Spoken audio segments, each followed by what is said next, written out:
Përshëndetje të dashur miq, dhe mirë se keni ardhur në You Can Cook It. Sot do të përgatisim bashk 3 lloje byreçkash për syfyr ose për t'i ruajtur në ngrirje dhe për t'i përgatitur kur të dëshironi.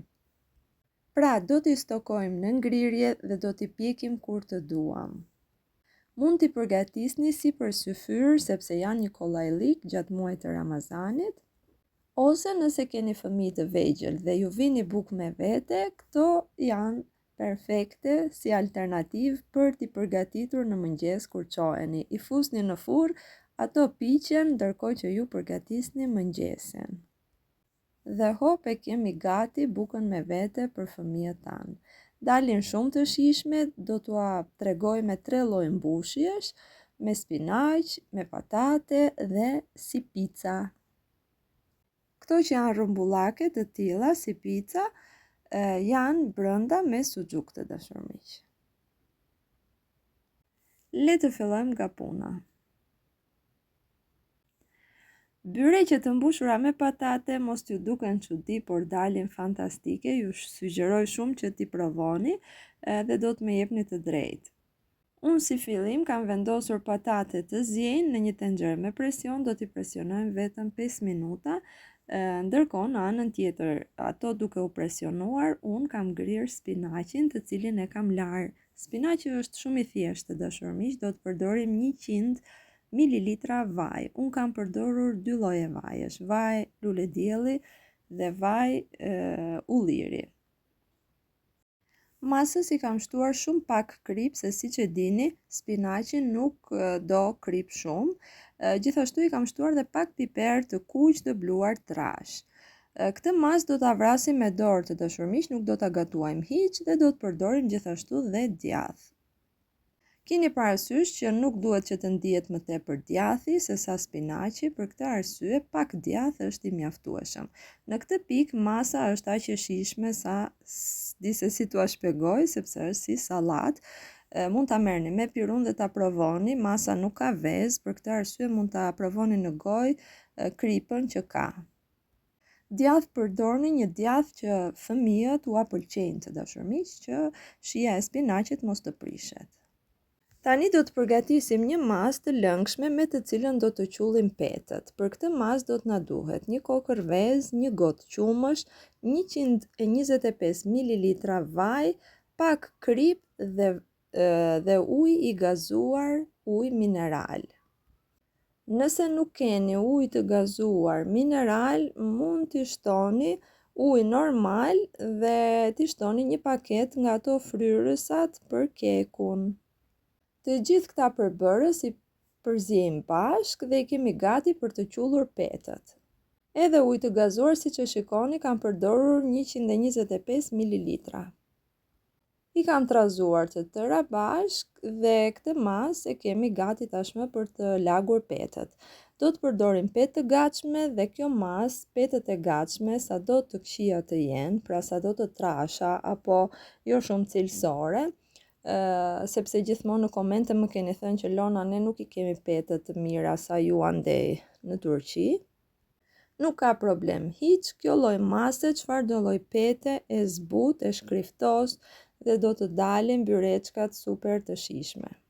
Pra siç e shikoni, kam përdorur vetëm 2 petë dhe i kam spërkatur me këtë masë mirë, si mes 2 petësh, ashtu dhe sipër petës, dhe pastaj e kam ndarë në 8 pjesë. Siç e shikoni, këtu ua kam treguar nga afër se sa mirë e kam qullur petën, pra pothuajse e gjithë sipërfaqja është njomur, është zbutur. E presim me rulo në 8 pjesë dhe e mbushim me spinaq. Kjo mas spinaqi, pa qep, pa shumë erza, pa u gatuar, del aq e shijshme të dashur miq sa s'ka. Ju sugjeroj shumë që ta provoni. Ruan shumë mirë shijen e spinaqit, djathi nuk mbizotëron në shije, pra është në copëza të vogla, është sa për të thënë.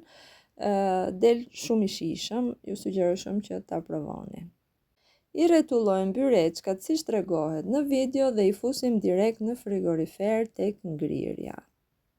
Për byreçkat me spinaq, këtë proces e kam përsëritur 2 herë, pra kam përdorur 4 petë në total.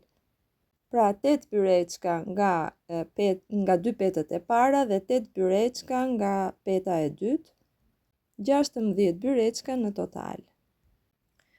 Në ngrirje të dashur miq i kam lënë derisa kam mbaruar punë dhe me byrekët e tjerë, me 2 të tjerët, pra dhe ata që i kam përgatitur me patate dhe ato që i kam përgatitur në formë picash. I fusim kështu siç tregohet në video, pra me një tepsi komplet në ngrirje. Tani do të përgatisim një kaurdi me qep dhe erza, të cilën do ta përdorim tek masa e puresë së patateve. Pra si që shikoni, në blender kam bluar një kokër qep, të cilës do të shtoj erza si rigon, piper të kuq dhe pak krip. E kaurdisim mirë derisa qepa pothuajse të shkrihet dhe mos të ndihet më. Dhe këtë masë e lëm më njanë. Patatet kanë zier, si që shikoni të nxjerrën me presion e kam hapur vetëm në gjysëm, i kam derdhur ujin dhe pastaj i kam shtuar gjalp. I kam shtuar pothuajse 2 lugë gjalp të dashur miq, jo shumë, nuk do t'i shtoni shumë gjalp sepse ka vaj dhe kaurdia me qep. I kam shtuar me sy pak djath kaçkavall dhe e kam shtypur si pure e zakonshme. Pasi ta shtypni me djathin dhe gjalpin, mund ta provoni për kripën. I shtojmë dhe masën me qep dhe erza dhe e trazojmë. Dhe kjo masë është goxha e shijshme të dashur miq për të mbushur byreçkat. Prap kam përdorur 2 petë, siç përdora dhe për byreçkat me spinaq. I kam qullur mes njëra tjetrës me masën që përgatitëm në fillim. I kam vendosur masën e patateve dhe i kam rrethuar kështu si kërmill në formë rrethi. Pasi 2 petë i përgatita në këtë mënyrë, 2 petët e tjera i preva në mënyrë ndryshe të dashur miq, mendova që mund të bëhen pak më të mëdhaja lulet, për këtë arsye mund t'i prisni edhe në rripa të gjatë, siç tregohet në këtë pjesën e dytë. Në pjesën e dytë të këtij lloji byreku, 2 petët anësore janë pak më të gjata, ato në mes i kam ndarë në mes. Edhe për këto kështu kam vepruar po njësoj, i kam rretulluar. Disa dalin të vogla, disa pak më të mëdhaja, sipas dëshirës mund ta bëni dhe të gjithë petën, domethënë rrumbullak. Unë preferoj t'i bëj të vogla, sepse kur ua pjek fëmijëve, ju pjek 2-3 lloje dhe i jap një me spinaq, një me patate, një me shije pice për shembull. Siç e pat, masës së lëngshme i shtova pak gjalp dhe të gjitha byreçkave përsipër ju kam shkuar nga një furçë me këtë masën e lëngshme me gjalp, ju kam shtuar gjithashtu dhe fara susami përsipër. Farat e susamit janë opsionale, nëse keni shtojani, nëse nuk keni nuk ka hiç problem. Si që shikoni, i kam vendosur në përpjata plastike dhe i kam futur në ngrirje derisa kam përfunduar të gjithë punën me byreçkat. Tani do të përgatisim byreçkat në formë pice. Unë kam përdorur suxhuk, por ju jeni të lirë të përdorni çfarëdo lloj sallami apo pastërmaja apo suxhuku që ju preferoni. I kam prerë kështu, siç tregohet në video, në rrota dhe pastaj i kam prerë dhe në çejrek, pra në katërsh. Kam përgatitur pak salcë me erza, siç përgatisim për picën, për të ngjyrë brumin e picës. Ne nga që përdorim salcë të koncentruar, unë e kam holluar me pak ujë, i kam shtuar erza, i kam shtuar gjithashtu dhe pak vaj. Kam gati pak misra, pak djath kaçkavall. Dhe me petët veprojmë po njësoj. Largim petën e parë, i vendosim të dytën dhe përsipër i vendosim masën e salcës me erza, sikur po përgatisim një pica. I shtojmë perimet apo çfarë produktesh ju keni dëshirë që ta mbushni, sallamin dhe gjërat e tjera. I grim djathin kaçkavall. Me sy të dashur miq, aq sa për ju është mjaftueshëm.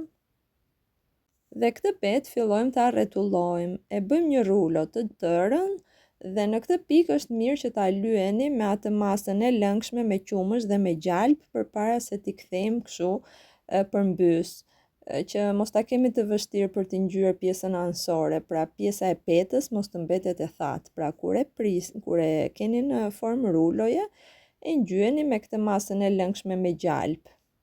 Pastaj pritini, unë nga që kam harruar ta lyej kur e kisha në formë ruloje, po i lyej në këtë mënyrë siç e shikoni në video tek e tek. Ja ku i kemi të gjitha në ngrirje të dashur miq, i kam lënë në këtë mënyrë sa për t'u ngrirë, pastaj do t'i kaloj nëpër kutia dhe do të sistemohen në vend. Nëse nuk ua merr ngrirja me kuti, mund t'i vendosni nëpër qeska kuzhine, nuk ka hiç problem. Si që shikoni, unë një tepsi për ta pjekur me të gjitha llojet e kam përgatitur aty më njanë, të tjerat i kam vendosur për në ngrirje.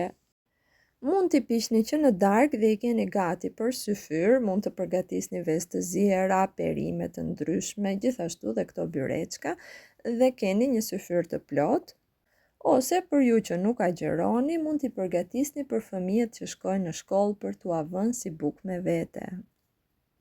Ky është dhe rezultati të dashur miq, shpresoj t'u ketë pëlqyer, nëse po mos harroni t'i jepni një like dhe ta ndani me miqtë tuaj.